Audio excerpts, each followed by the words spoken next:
Hey guys, so the gameplay in the background of this video is going to be me trying to beat the terminus boss fight on round 51 for the first time. So if you're not aware, there is a Dark Ops challenge in this game for beating the terminus Easter egg after round 50. So obviously round 51 is the soonest you can do it, so that's what this attempt was. And yeah, I just thought I'd do a little bit of post commentary about this attempt and about high rounds in general on this game, given that this was my sort of first step into some type of high round gameplay. Obviously this isn't going for around 100 or 200 or anything like that.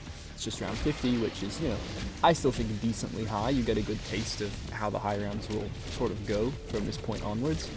And honestly, I don't have a lot of good to say about how high rounds feel in this game. I think this is I don't think this is like a revolutionary opinion. I think everyone else kind of thinks the same way about this. So the high rounds in this game aren't very good at the moment.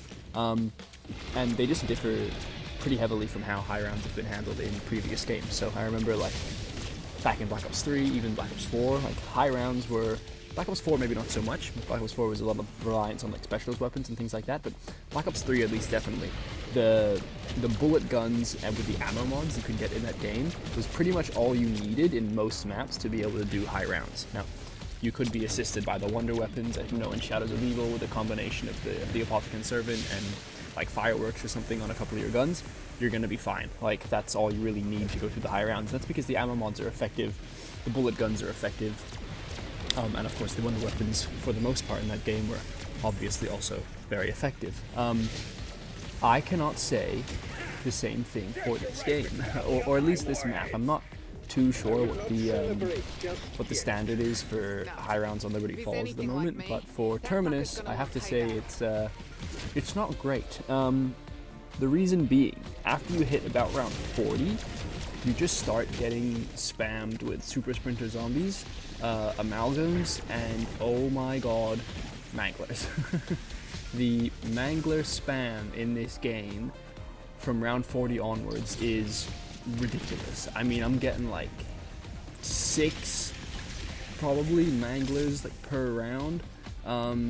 It's ridiculous, and it just ruins some of things about zombies that I find are like quintessential parts of zombies. The manglers just ruin them. So prime example of that is, number one, they just take so many hits to die. Like, they're just super strong.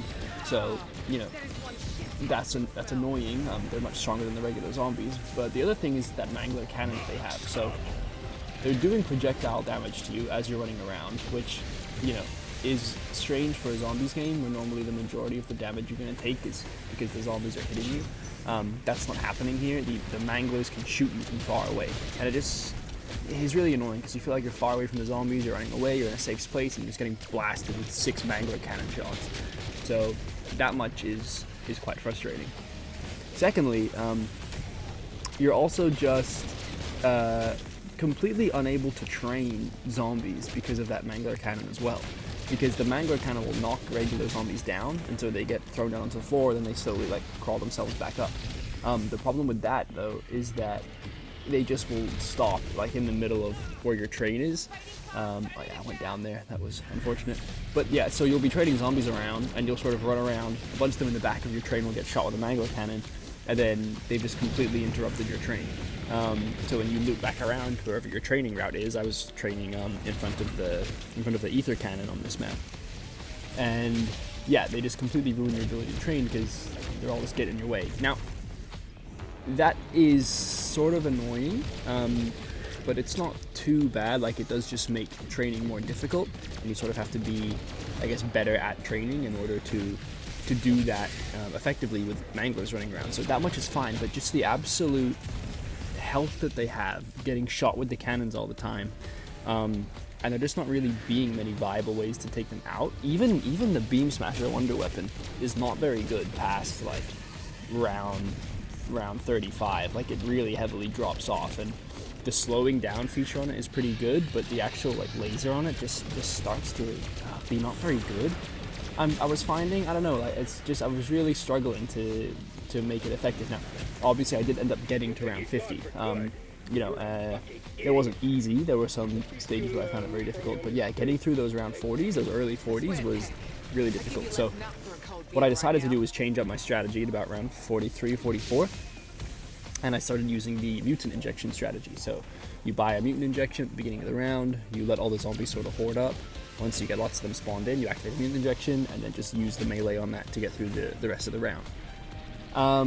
And that strategy works. The real problem with that strategy is that you will be running out of salvage a lot. It costs 2,500 to build a mutant injection. So you need to have a lot of salvage to be able to start that strategy and then be able to do it for a while. And yeah, I wasn't, as you can see in this gameplay clip, I've only got 2,700 right now. So I was like at the end of that strategy. That was not going to do it for many more rounds because I was just burning through all of the salvage I had. You can get mutant injections from like the loot crates sometimes, or sometimes manglers you kill will drop them, things like that. But it's not like reliable. So there's just not a reliable way to let that strategy continue. I'm not sure if people have found like other ways to do that and to be able to like replenish enough salvage each round to be able to continue to use that strategy. I'm not sure, but yeah, at the moment I was just running out of all of it, so it wasn't really something I could continue to do. And if I can't do that strategy and my guns are like useless after around 40, or they start to become useless, then what's the high round strategy here? Like, it just doesn't seem very fun. Also, that mutant injection strategy just isn't fun either, because you're invincible when you're in a mutant injection, so you can't be killed. So what's the difficulty in that strategy besides just managing salvage? Like, that's not where the difficulty shouldn't be coming from managing your salvage. It should be from like training around the zombies getting more and more. Like, that should be where the challenge comes from, and it's not coming from there. It's just getting spammed with a whole bunch of manglers. So yeah, I didn't really enjoy the high rounds here, and this run also ended really badly right there. So yeah, anyway, as you can see, I did not manage to beat the boss fight. I unfortunately went down, so I'll probably be trying this again, coming back into it with a different high round strategy maybe, and seeing what I can improve and change to make it easier for myself. But anyway, yeah, I just thought I'd give my early opinion on how high rounds are going, and unfortunately, yeah, they're not going very well at the moment. Let me know if you have any high round strategies or tips or tricks or anything you're using that I don't know about that might make my experience better. Let me know if you think the high rounds in this game are good, or if they're not. I would be very interested to hear what you guys are thinking at the moment. But anyway, let me know in the comments down below. This was it for this video, so thank you guys so much for watching, and I'll see you in the next one. Bye bye.